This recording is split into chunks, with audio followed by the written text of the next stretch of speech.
Buenas noches, chicos, para todos. Bienvenidos de nuevo. ¿Me confirman que me escuchan fuerte y claro, por favor?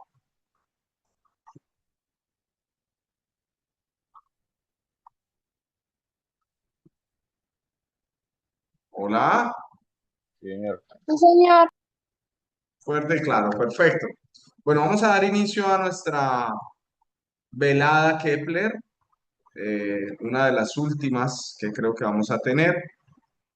Vamos a trabajar algunas preguntas seguramente muy sencillas y otras que tienen un nivel un poquito más alto, más elevado. ¿Listo?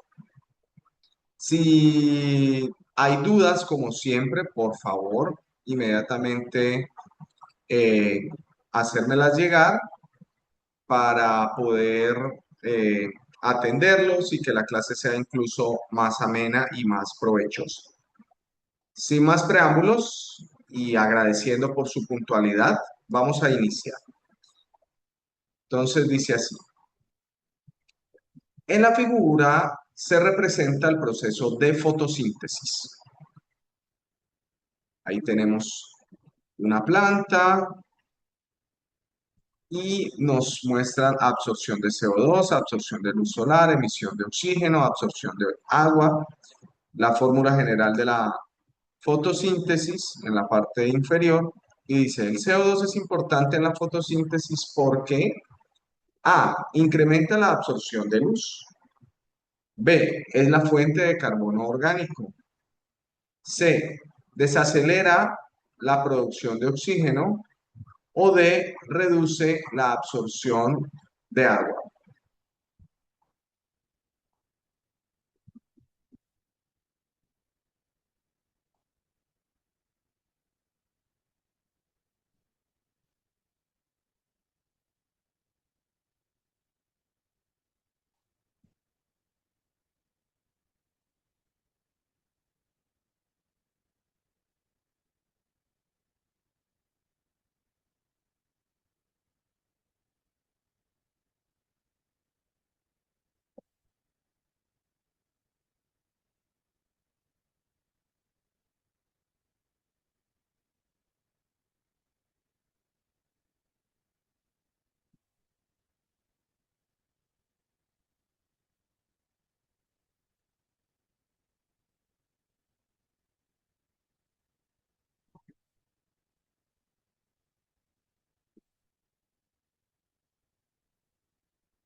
Muy bien. ¿Alguien desea responder la pregunta?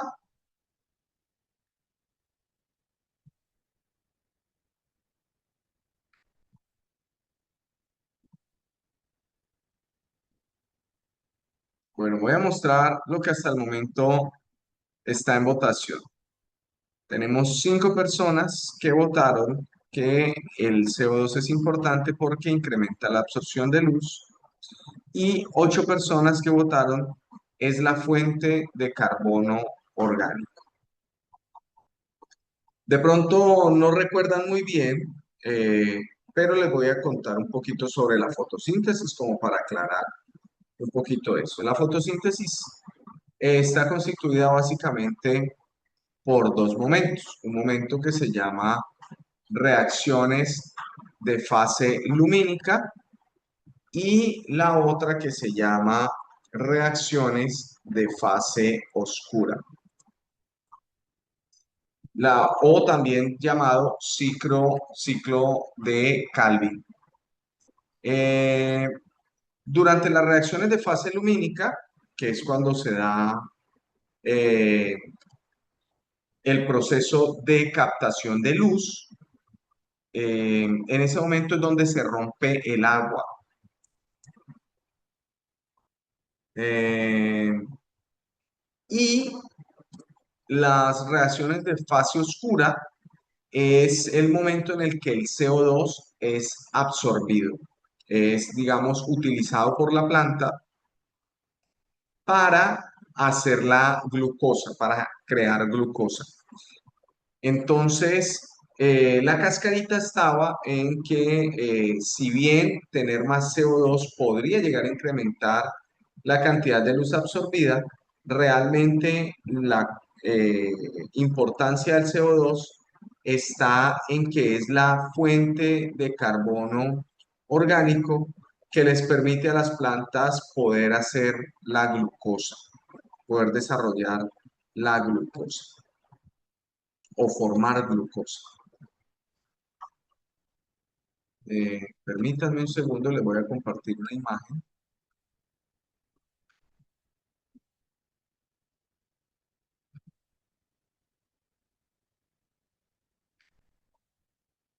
¿Me dicen si ya la están viendo?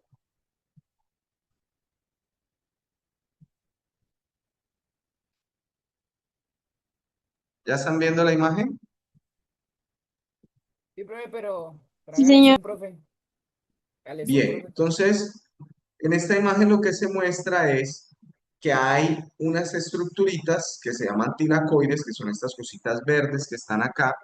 Allí se da la fase lumínica, ahí aparece, o fase luminosa también se puede decir. En la fase lumínica es cuando se obtiene la luz. Con esa luz, como ya dije, se rompe el agua, se libera el oxígeno que viene presente en esa agua y se generan unas sustancias energéticas que son NADPH y ATP. Con esas sustancias, con esas moléculas energéticas, en el ciclo de Calvin o fase oscura, el CO2 del aire es transformado en carbohidratos. Por lo tanto, aquí lo que estamos viendo es que el CO2 es la fuente principal de carbono. Dime, Joan, Profe, ¿qué es NAPH? es una molécula energética. Es como si tú te imaginas que, imagínate lo siguiente, la célula tiene unas especies de baterías recargables. Ese NADP es la batería cuando no tiene carga. Cuando se cargó se llama NADPH2. ¿Sí? Entonces subió su nivel energético. Lo mismo pasa con el ADP, se convierte en ATP.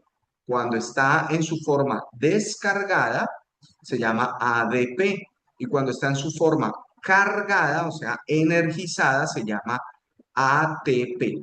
Esas son dos moléculas que son intermediarios energéticos en las plantas y les permiten desencadenar reacciones como la fotosíntesis, en este caso la fase oscura, en donde se obtiene a partir del CO2 glucosa. O sea, sin la fase lumínica donde se produce NADP, H2 y ATP, no se podría llevar a cabo las reacciones de fase oscura o ciclo de Calvin y por lo tanto no se podrían producir carbohidratos. ¿Fui claro con eso, Joan?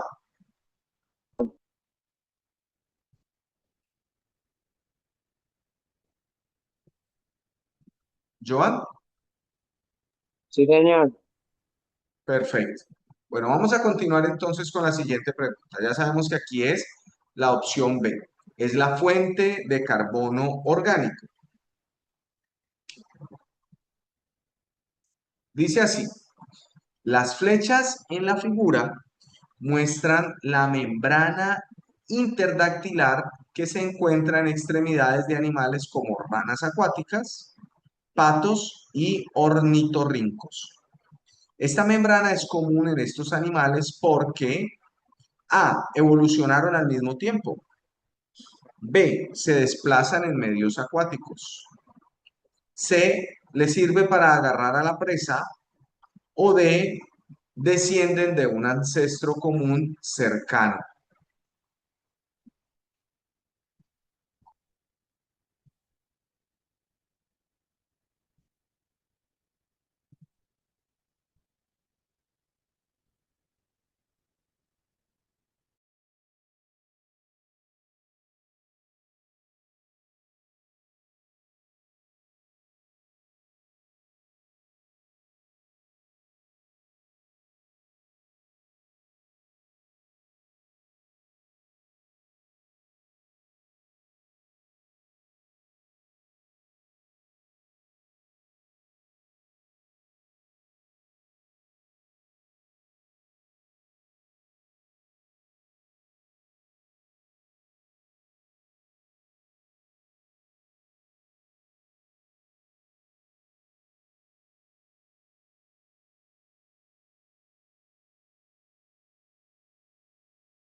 Bueno, listo. Vamos entonces a... ¿Alguien desea responder la pregunta? Esta parece que estuvo muy fácil para todos. Profe, ¿puedo explicar? No, no, profe, mejor. ¿Por qué, Joan? No te dé pena. Equivocarnos también es aprender. Dale. Bueno, profe, yo A la nadie le voy a... debe dar pena equivocarse ni participar. Señor, creo que yo la escogí porque, pues yo escogí la B porque, o sea, decía, se desplazan en medios acuáticos. O sea, y acá en el texto nos dice que las flechas en la figura muestran la membrana interdactilar que se encuentra en las extremidades de los animales como ranas acuáticas. Entonces, pues ahí estaba ya prácticamente la respuesta, o sea, que la pasan en medios acuáticos. Y el pato Ya, también sabemos que se mueve en el agua. sí, Y lo poquito que sabemos del, del ornitorrinco también, ¿verdad? Bueno, aquí el tema es, esta pregunta va también a direccionarnos hacia algo que se llama eh, convergencia y divergencia evolutiva. ¿Saben de qué se trata eso? Quiero que me digan si saben de qué se trata eso. Porque eso me permite, digamos, hablar un poquito de ese tema. ¿Alguien sabe de qué se trata?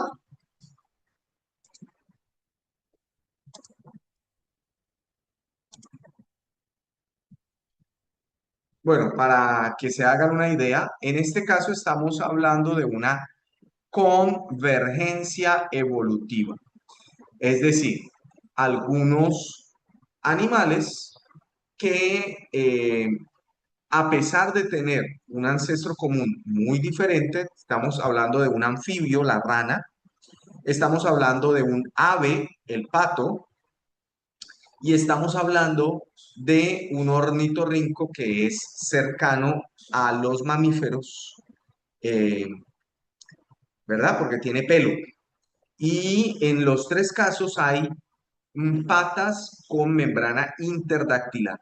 En ese caso desarrollaron esa estructura porque les sirve para eh, nadar mejor en el agua, para desplazarse mejor en el agua. Eso se llama una convergencia.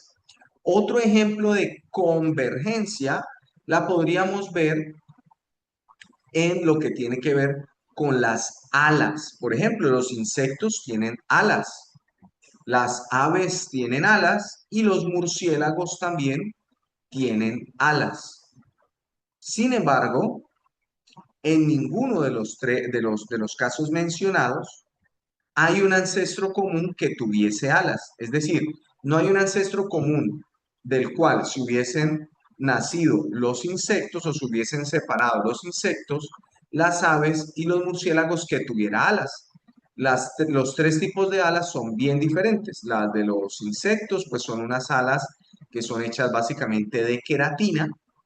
Las de las aves tienen una estructura ósea muy similar a la del murciélago, pero la estructura del vuelo es principalmente plumas y en la del murciélago la estructura de vuelo es piel, piel estirada.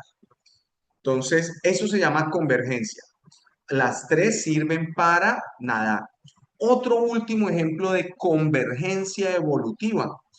Por ejemplo, ustedes se darán cuenta y habrán escuchado que los delfines y las ballenas son mamíferos. Es decir, están más cercanos a nosotros que a los peces. Y sin embargo, tienen una aleta dorsal, sin embargo, tienen una cola plana que les permite moverse muy bien, desplazarse muy bien en el agua. Encontraron una forma, la vida encontró una forma de poder desplazarse, de tener un desplazamiento más eficiente en el agua. hidrodinamia, se llama eso, o hidrodinámica. Eh, Eso es convergencia. Ahora miremos divergencia. ¿Se entendió lo que era la convergencia evolutiva?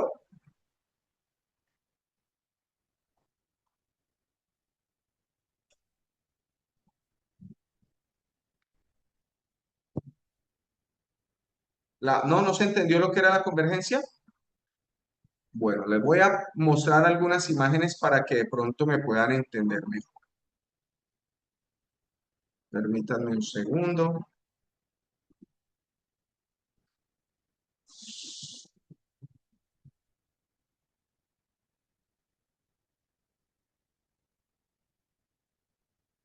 Aquí está. Convergencia es cuando no hay un ancestro común. Por ejemplo, en nuestro caso, nosotros tenemos un ancestro común que sería, eh, digamos, bueno, depende de qué tan atrás miremos, pero los primates serían nuestro ancestro común.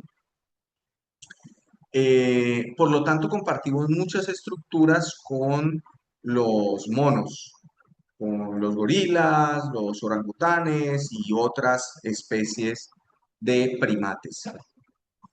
Tenemos cosas en común, ¿cierto? Eso es un ancestro común. Si miramos, las aves, los murciélagos y los insectos no tienen un ancestro común que les hayan transmitido las alas, la estructura de vuelo. Por lo tanto, las alas de los murciélagos son bien diferentes de las alas de las aves o de las alas de los insectos. Bien, no hay un ancestro común. Eso se llama convergencia. Llegaron a lo mismo desde diferentes formas, con diferentes soluciones, digamos, son diferentes soluciones para un problema, que es el vuelo. La divergencia, por su parte, es que teniendo una estructura muy similar, se llega a cosas diferentes.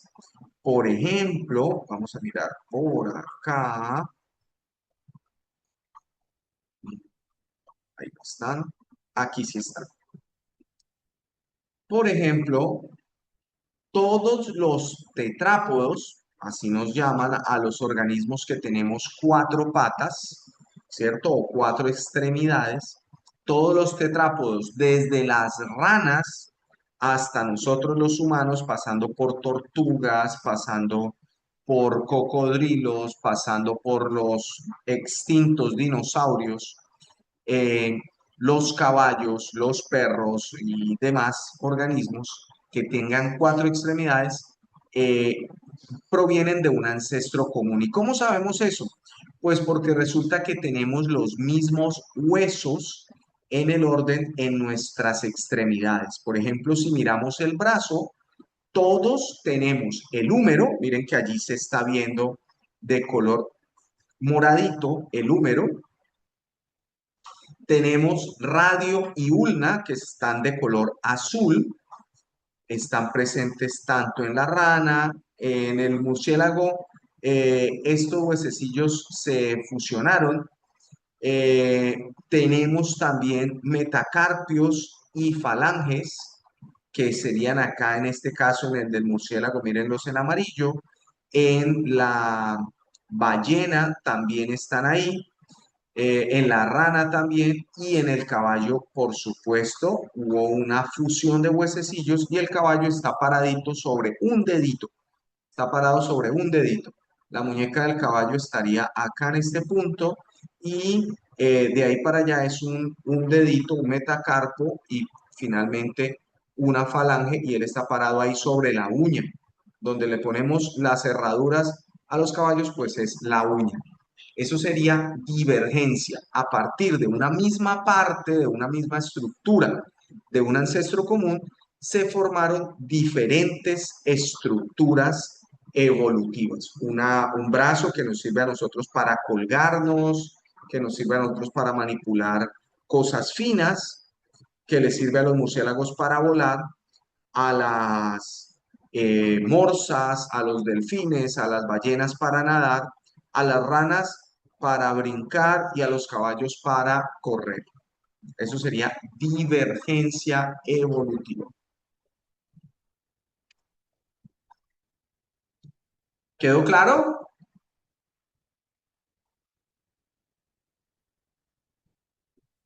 Sí, señor. Sí, señor. Perfecto. Listo. Continuemos entonces. Un investigador evalúa el efecto de dos temperaturas sobre la producción de biocombustible en dos especies de algas, X y Y. Para evaluar el efecto, el investigador incubó varias veces la especie X a 24 grados centígrados y la especie Y a 37, ambas durante 2 horas, y cuantificó la producción de biocombustible en cada caso. ¿Cuál debe ser el siguiente paso del investigador para comparar la producción de biocombustible de las especies X y Y en estas temperaturas?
¿Alguien desea responder esta pregunta?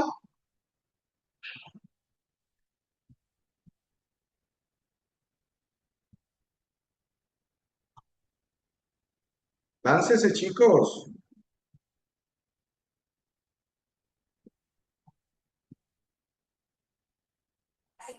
La ve.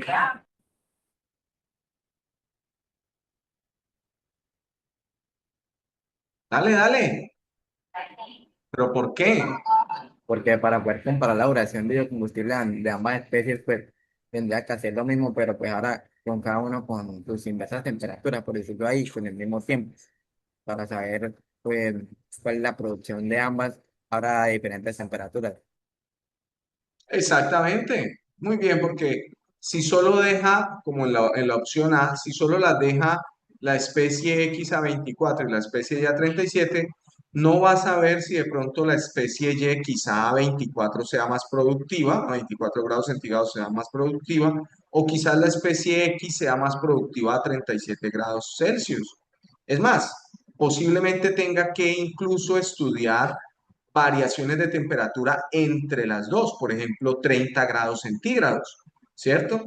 Eh, pues no nos los dan aquí, pero también eso podría ser una opción de respuesta. Muy bien, eso es. Vamos con la siguiente. Los receptores sensoriales son parte del sistema nervioso de los animales y les permiten a estos percibir el ambiente. Se metió un ratón en un cuarto oscuro donde había un trozo de queso con olor agradable para el animal. ¿Cuáles fueron los receptores sensoriales que usó el ratón para llegar al queso? A. Quimiorreceptores y mecanorreceptores. B. Termorreceptores y fotorreceptores. C, mecanorreceptores y receptores del dolor. O D, quimiorreceptores y termorreceptores.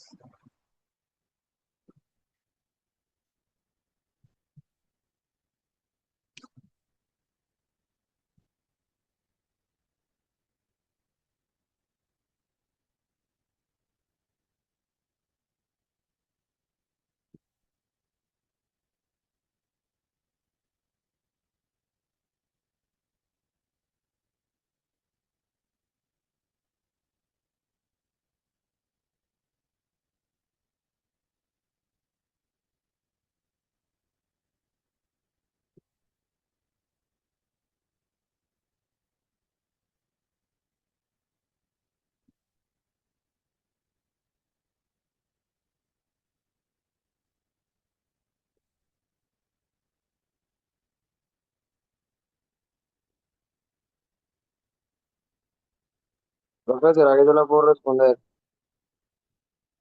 Sí, claro, por favor. Dale de una vez. Listo, bro.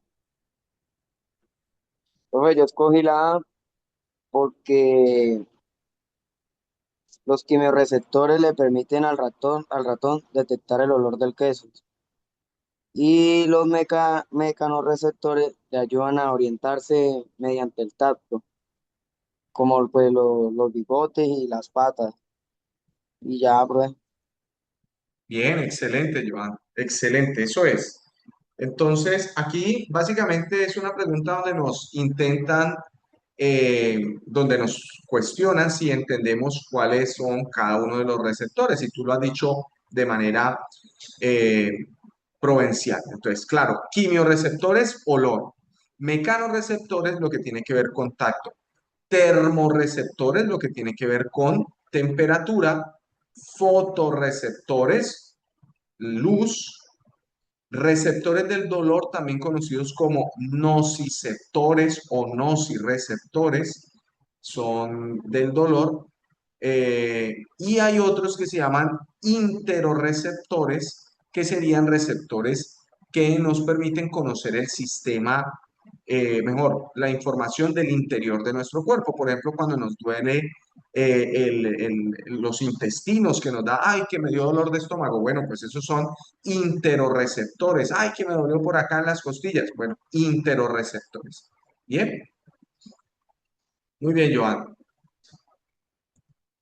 Siguiente pregunta. En la figura se muestra la localización del gen que produce una proteína en humanos. Cuando este gen muta, figura de la derecha, produce una proteína diferente de la proteína normal.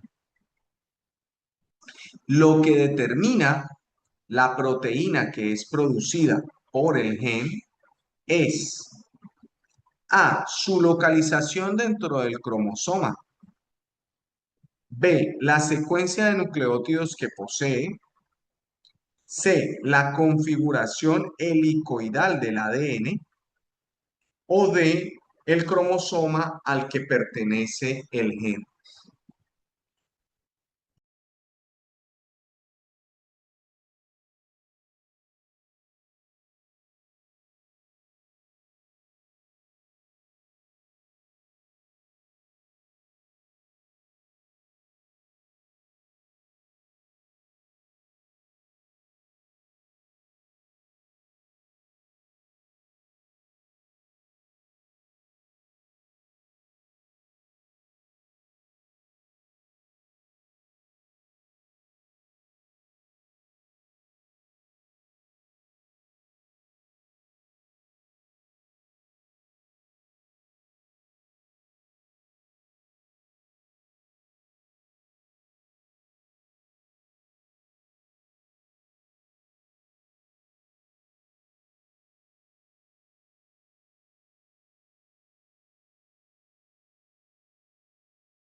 ¿Listo?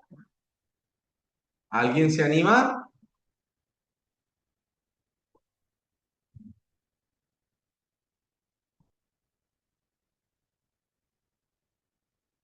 Bueno, me toca a mí entonces. Profe, yo. Ah, eso, dale, Jerónimo. Gracias.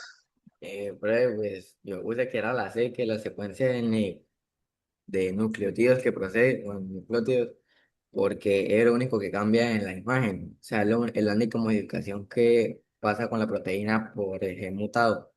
Porque, bueno, ya uno infiere que es lo único que cambia, se ve ahí en la misma imagen. Eso es, muy bien.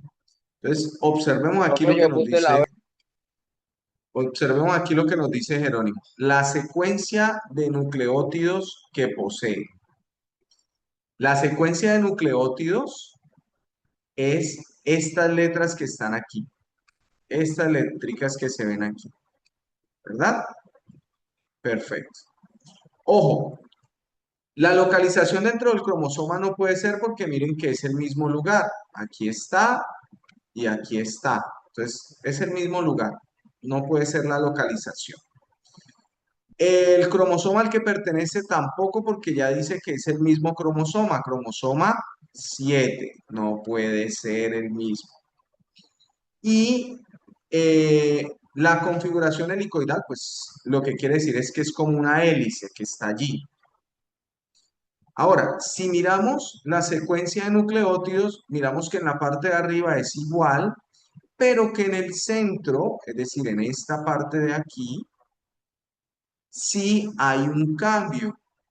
Si ustedes se fijan, empezamos con AT a la izquierda y con CG a la derecha, es decir, adenina, timina, mientras que en el lado derecho tenemos guanina, citosina. Continuamos con timina, adenina y a la derecha tenemos citosina, guanina. Luego tenemos guanina, citosina a la izquierda y a la derecha adenina, timina. O sea, hay tres nucleótidos que se cambian y esos tres nucleótidos pues van a codificar para un aminoácido. Recordemos que cuando tenemos, cuando estamos viendo el ADN, cada tres nucleótidos codifican para un aminoácido y por lo tanto si cambio el aminoácido va a cambiar la estructura de la proteína. O sea, lo que cambió fue este pedacito de aquí, que es una proteína y este es posiblemente el aminoácido que hizo que ya no se formaran estas líneas, sino que se formaran como un par de bolas.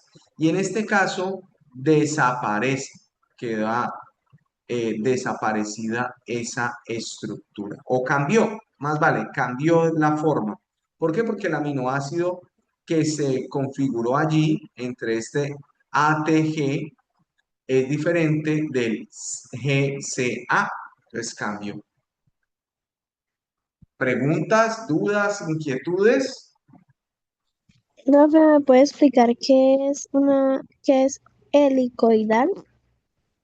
Claro, helicoidal quiere decir en forma de hélice, en forma de hélice. Es decir, si nosotros vemos la estructura del ADN, ella se está envolviendo sobre sí misma, como que fuera, imagínate tú que fuera una escalera de caracol, como que fuera una hélice, ¿sí? Eso quiere decir helicoidal. Gracias. Con todo gusto.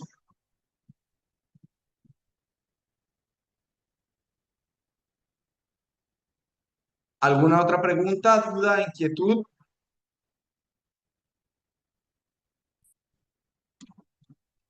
¿No? Continuemos entonces. Dice, al ecosistema anterior, un ecosistema donde estamos viendo en la parte de arriba las relaciones ecosistémicas a través de una red, dice, al ecosistema anterior llegó un virus que ataca mortalmente a los ratones asiáticos. El número de ratones asiáticos disminuyó considerablemente, pero con el tiempo volvió a aumentar. ¿Cuál de las siguientes razones explica por qué aumentó la población de ratones asiáticos? A. Los ratones aprendieron a evitar el virus. B. El medio produjo la resistencia al virus. C. Los ratones asiáticos se cruzaron con la especie de ratones nativos. O D. Las nuevas generaciones de ratones asiáticos son resistentes al virus.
Bueno, vamos. ¿Quién desea?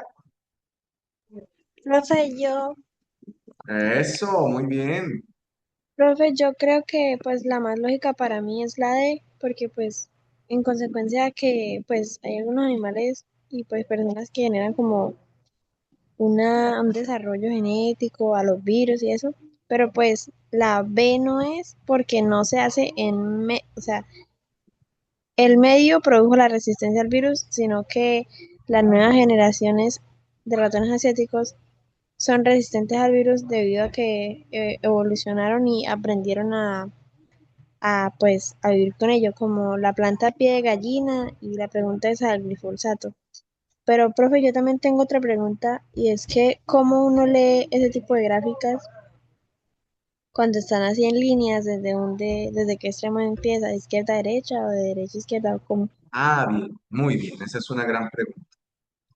Bueno, entonces vamos a separar lo que mencionaste, que la respuesta está correcta, en dos cositas. La primera, ojo que cuando mencionas que los ratones aprendieron, entonces ya, eh, no, ellos no evitaron el virus porque aprendieron, sino que de manera aleatoria, de manera aleatoria, alguien obtuvo una mutación que lo hizo uno de esos ratones o varios de esos ratones, quizá de pronto hubo una parejita máximo, que obtuvo una resistencia al virus y eso hizo que ese ratón se pudiera reproducir y entonces empezó a crecer la población nuevamente. De manera aleatoria se obtienen esas mutaciones y les dan pues resistencia.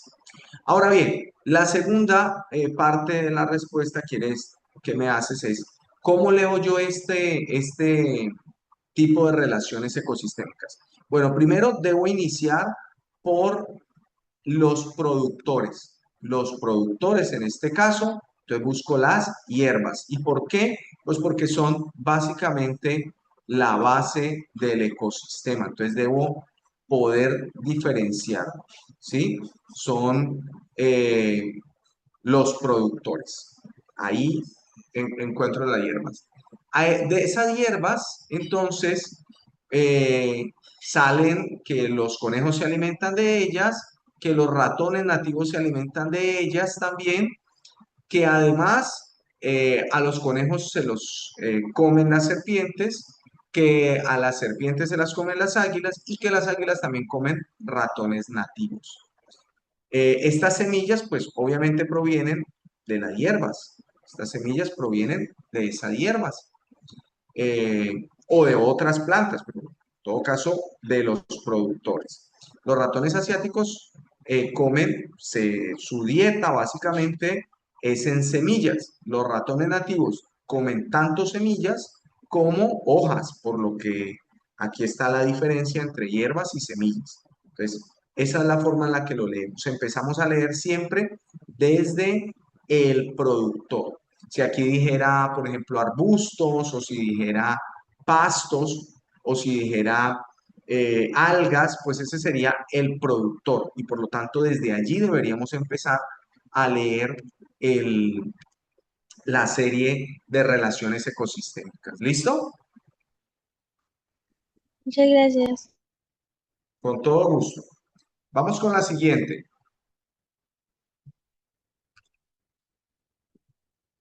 El siguiente dibujo muestra un experimento en el que se sembraron plantas en soluciones que contenían diferentes nutrientes. La pregunta que puede responderse con base en los resultados de este experimento es, entonces vamos a mirar el experimento, dice, crecimiento de plantas en agua con diferentes nutrientes. Solo agua, no hay crecimiento. Sin nitrógeno, poco crecimiento. Sin hierro, hojas amarillas, poco crecimiento. Sin magnesio, hojas amarillas. Sin fósforo, raíces y tallos débiles. Todos los nutrientes, crecimiento saludable. La pregunta que puede responderse con base en los resultados de este experimento es: A, ¿cuál es el nivel mínimo de nutrientes en el que una planta puede crecer? B, ¿cuál es el efecto de cada nutriente en la absorción de agua en las plantas? C, ¿cuál es el efecto del agua en la absorción de nutrientes en las plantas? Y D, ¿cuál es el efecto de cada nutriente en el desarrollo de las plantas?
¿Listo? ¿Alguien desea responder?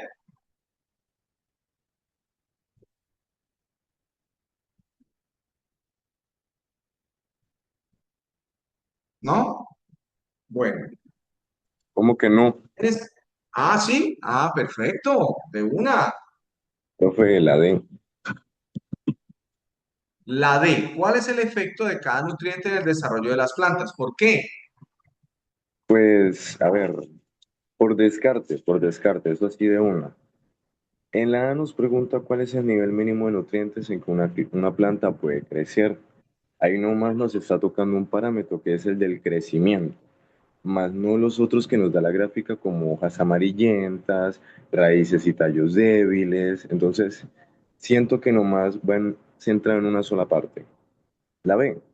¿Cuál es el efecto de cada nutriente en la absorción de agua en las plantas? O sea, siento que no me hice tanto. O sea, es una pregunta para mí muy confusa, muy confusa. Y la C, ¿cuál es el efecto del agua en la absorción de nutrientes en las plantas? ¿En qué momento se nos habla justamente del efecto del agua? No. O sea, para mí es más que todo el efecto de cada nutriente en el desarrollo de las plantas, porque por algo se especifica, ¿no? Digamos, el efecto de que una planta no tenga nitrógeno. Bueno, hay poco crecimiento. De que no tenga hierro. Bueno, hojas amarillentas y poco crecimiento, y así consecutivamente. Muy bien. Todas las plantas están en agua, ¿no? Porque dice crecimiento de plantas en agua con diferentes nutrientes. Todas las plantitas están en agua.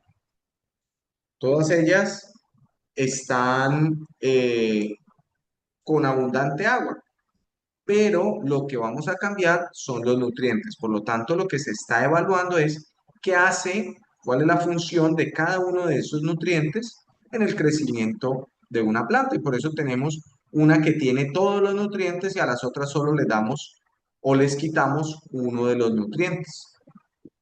¿Cierto? Muy bien. Gracias, hombre. Excelente la respuesta. Vamos a ver otra pregunta. En la siguiente tabla se muestran algunas características que definen el nicho de dos especies que habitan en la selva.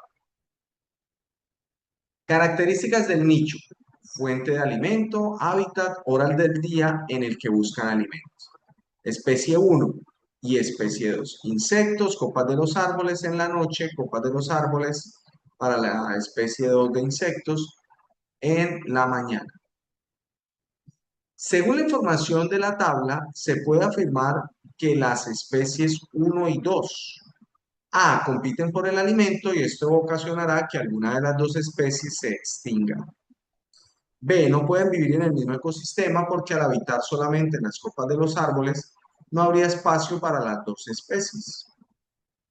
C, comen insectos, pero al buscarlos en diferentes horas del día, pueden convivir en el mismo ecosistema. O D, son la misma especie porque tienen características de nichos similares, como la fuente de alimento y el hábitat.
Bien. ¿Quién desea responder esta?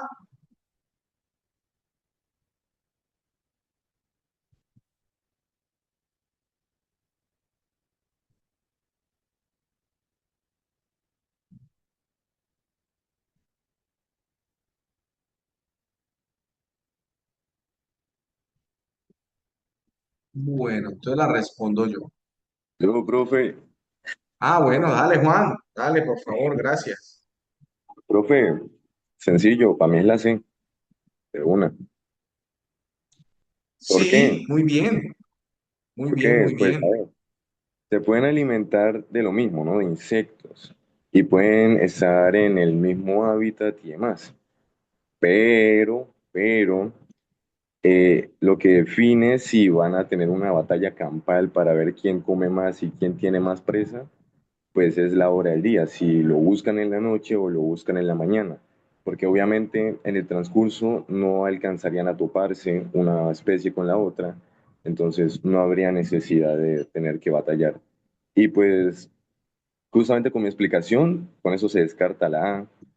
La B también se puede descartar de una, porque dice, al habitar solamente en las copas de los árboles no habría espacio para las dos especies, pero nunca se nos especifica qué tan grande es la selva, de que la especie es muy grande, entonces no puede estar en cierto tiempo, o sea, ¿me entiendes? No, no hay ese límite, no nos están dando eso en la gráfica. Entonces, descartadísima de una. La D son la misma especie, ya desde ahí es algo, o sea, ya eso es irse fuera de toda la información que nos dan y suponer a lo tonto. Sí. Exactamente. Muy bien, Juan. Excelente. ¿Alguna pregunta, alguna duda de lo que ha dicho Juan?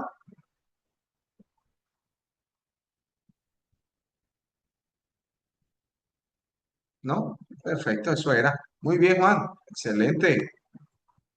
Esta ya la vimos. Bueno, esta.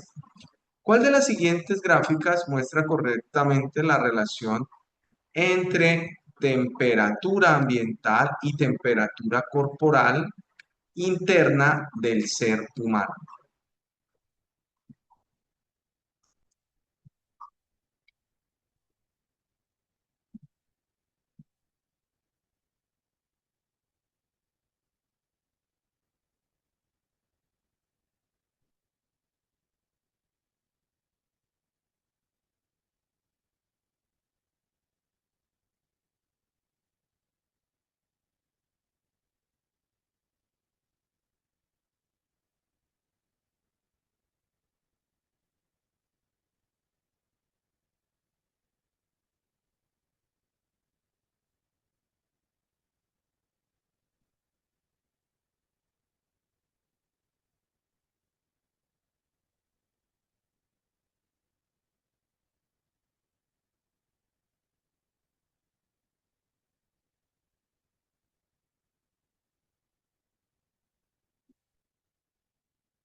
Profe, la puedo responder. Claro, por favor. Profe, pues yo escogí la B como que estaba muy sencilla, ¿no? O sea, todos sabemos que a medida que aumenta la temperatura del ambiente, va a aumentar la temperatura corporal, o sea, nosotros, el ser humano. Y pues la única que decía eso es la B, porque la A siempre se mantenía constante, nunca había un cambio. La C lo mismo. Y pues la D era todo lo contrario, porque a medida que disminuía, perdón, a medida que aumenta la temperatura ambiental, disminuye la temperatura corporal y pues, o sea, no tiene sentido.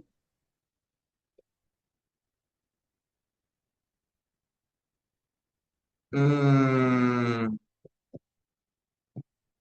bien, estamos de acuerdo. William, estamos de acuerdo en algunas cosas. William, Oye, profe, pues para mí sería la C porque de por sí sí se mantiene en algún punto el calor ambiental, pero sigue aumentando el calor, el calor corporal debe aumentar también. O sea, no es lógico que digamos yo en un clima caliente, el calor ambiental siga aumentando y yo esté en la misma temperatura. entonces seguiría aumentando la temperatura corporal. Pues por eso para mí es la Ok. Isa, Profe, yo creo que es la A porque somos seres homeotermos, creo que se dice así. O sea que nuestra temperatura no depende del ambiente. Algo así creo que es. Sí, no sé si estoy bien. Yo puse la A. bien, bien. Isa, excelente lo que acabas de mencionar. Somos seres homeotermos, es decir, regulamos nuestra temperatura. Tanto así que, por ejemplo, si llegamos a tener 34 grados centígrados, que es solamente una diferencia de 3 graditos hacia abajo, estamos en algo que se llama hipotermia y es delicadísimo y nos puede costar la vida.